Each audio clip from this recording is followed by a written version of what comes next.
하나님의 말씀은 사무엘상 25장 12절에서 17절 말씀입니다. 이에 다윗의 소년들이 돌아서 자기 길로 행하여 돌아와 이 모든 말을 그에게 전하매 다윗이 자기 사람들에게 이르되 너희는 각기 칼을 차라 하니 각기 칼을 차매 다윗도 자기 칼을 차고 400명가량은 데리고 올라가고 200명은 소유물 곁에 있게 하니라. 하인들 가운데 하나가 나발의 아내 아비가일에게 말하여 이르되 다윗이 우리 주인에게 문하나라 광야에서 전령들을 보냈거늘 주인이 그들을 모욕하였나이다. 우리가 들에 있어 그들과 상정할 동안에 그 사람들이 우리를 매우 선대하였으므로 우리가 다치거나 잃은 것이 없었으니 우리가 양을 지키는 동안에 그들이 우리와 함께 있어 밤낮 우리에게 담이 되었음이니라. 그런즉 이제 당신은 어떻게 할지를 알아 생각할지니 이는 다윗이 우리 주인과 주인의 온 집을 해하기로 결정하였음이니이다. 주인은 불량한 사람이라 더불어 말할 수 없나이다 하는지라. 아멘.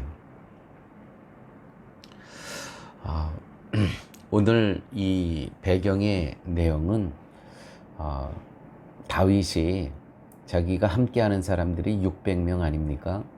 그런데 나발이라는 사람이 아주 부자였습니다.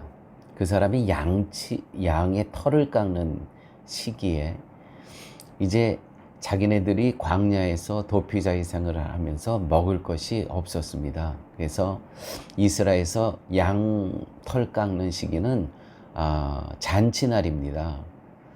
그래서 그날에 이제 먹을 것을 좀 얻기 위해서 부하들을 보냈어요. 그런데 모욕을 당하고 옵니다. 아무것도 도와주지를 않는 거예요. 여기에 아주 분노함을 느낍니다. 다윗이. 그러한 배경을 두고 오늘 일어나는 이야기입니다.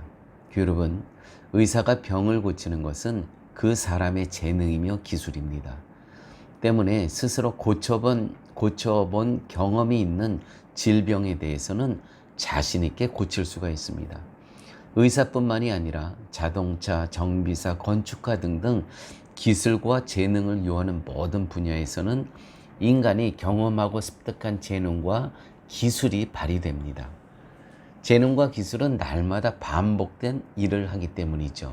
그러므로 실수가 아닌 이상 어제는 할 수 있었던 일을 오늘을 하지 못하는 경우는 거의 없습니다. 이러한 기술과 재능 경험과 경력 등등이 아무짝에도 쓸모없고 무의미한 분야가 있습니다. 그것이 바로 신앙생활입니다. 믿음 생활입니다. 믿음의 경험이 많다고 해서 실력 있는 신앙인이 되어지는 것은 아닙니다. 가령 누군가를 용서한 경험이 있다고 할 때 그 경험이 실력이 되어서 다음에는 용서를 더 잘하는 사람이 되어지는 것이 아니라는 것이죠.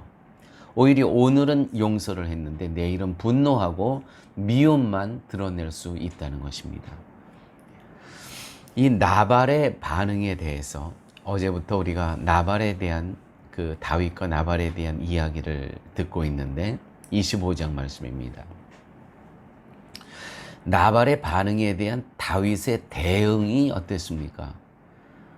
당연히 다윗은 나발의 그러한 목자들이 들에서 그 양들을 칠 때 도와주고 그 빼앗아 오는 무리들을 막아주고 했던 정말 감사한, 나발로서는 굉장히 감사한 사람이죠, 다윗이.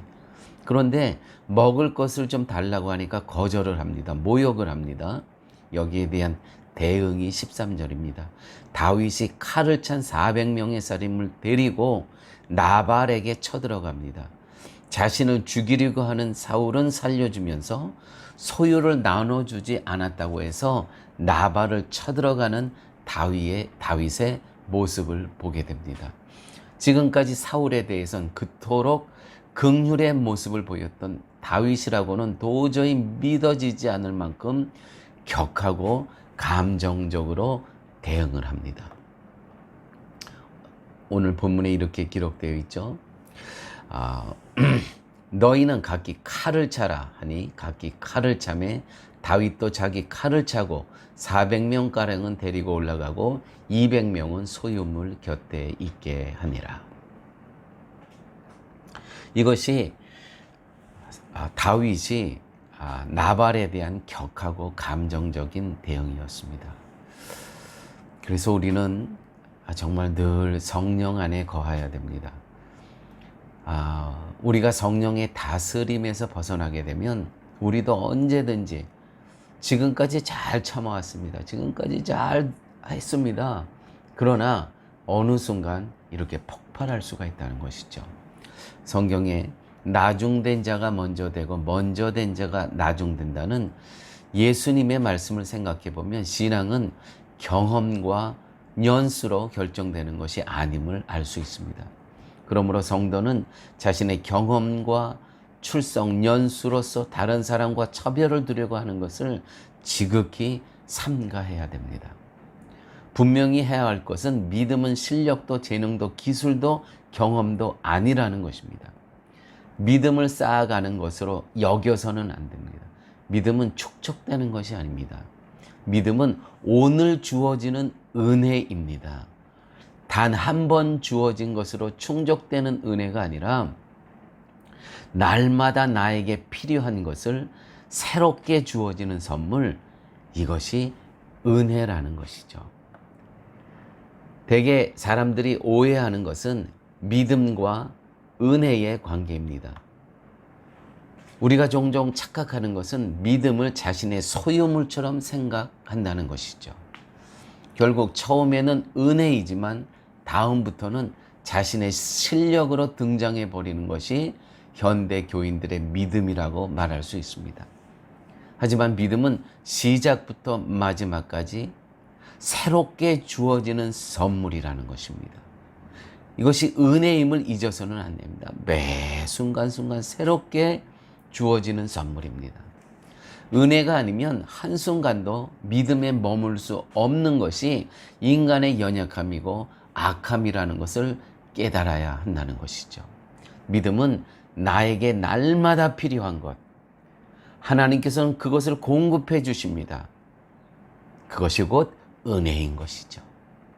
내가 어제 은혜로운 삶을 어제 받은 은혜가 나의 믿음을 믿음되게 했습니다. 근데 그것이 오늘까지 유지 안 됩니다.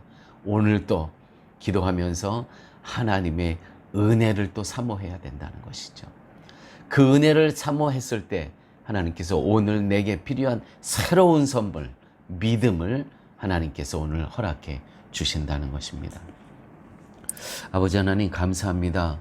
오늘 말씀 속에서 그렇게 관용적이고 그렇게 자비로웠던 사울에 대해서는 그렇게 자비로웠던 다윗이 오늘 나발에 대해서는 그 모든 것이 무너지고 경노함과 그 분함을 그대로 다 표출하는 것을 오늘 볼 수 있었습니다.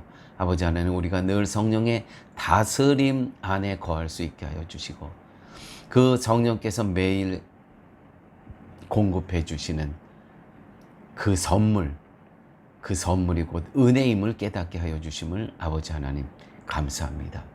아버지 하나님, 우리가 믿음 생활을 잘 하기 위해서 매일 새롭게 오늘 나에게 필요한 영의 양식, 그 선물을 사모하며 살아갈 수 있도록 우리 주님께서 늘 함께하여 주시옵소서. 모든 말씀 예수님 이름으로 기도드렸습니다. 아멘.